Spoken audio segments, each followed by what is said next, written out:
Now, for more on this topic, joining us from our LA studio is George Heminger. He is founder of Survive and Thrive TV. George, thanks for being with us. So, in this situation, you see just average Americans that are struggling, that are trying to get repairs done for the apartments that they're renting. Meanwhile, these are foreclosed places that Deutsche Bank owns that they say, hey, it's not our responsibility.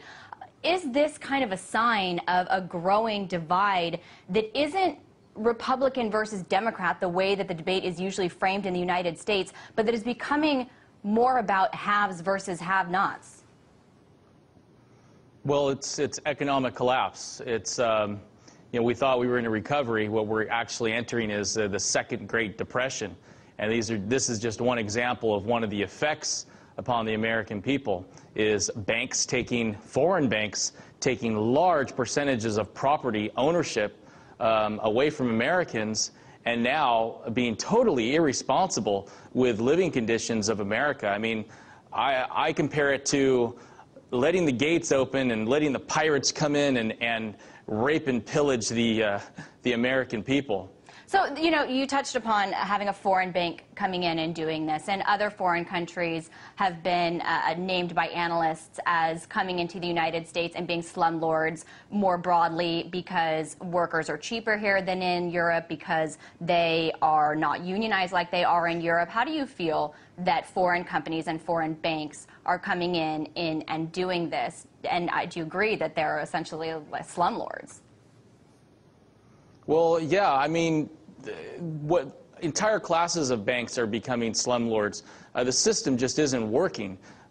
We had too much liquidity pumped into the system, and it all went into real estate. And I think the bigger story here isn't just the fact that banks are taking advantage or they're slow to act in repairing properties and allowing Americans to live in substandard third world conditions. It's more that Americans that own property right now or that have just bought property could experience declines of their wealth. I mean, we are seeing a decade of losses in real estate. I think we're down from the peak all the way to 2000. I mean, it's ridiculous.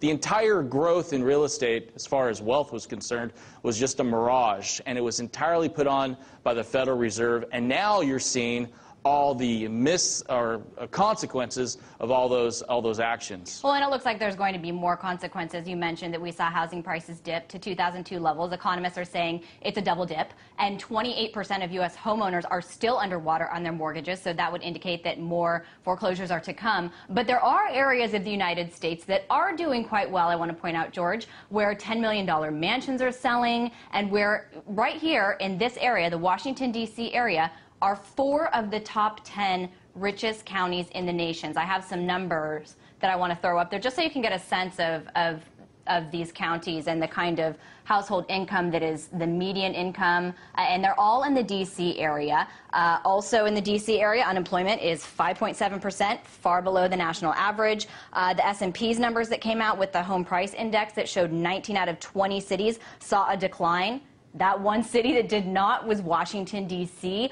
What does that say about this area? Is Washington, D.C., where I'm sitting, the capital of the haves? And does that then make you feel like your government's out of touch with reality? Well, Washington, D.C. is the new royalty in America.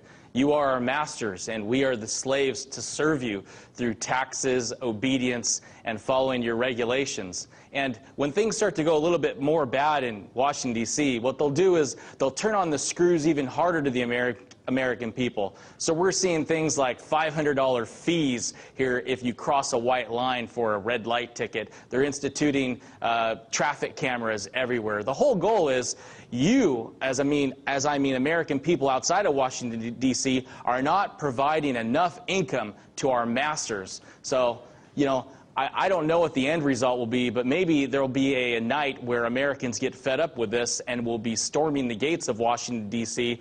with pitchforks. Do you think that that's really where this will lead, and do you think that's the answer? I mean, what do you think would lead this to change and lead that gap to be bridged? Well, you're seeing it all over the world. You're seeing it in Spain, where they have 20% unemployment, and God knows what type of employment for teenagers and people in their 20s.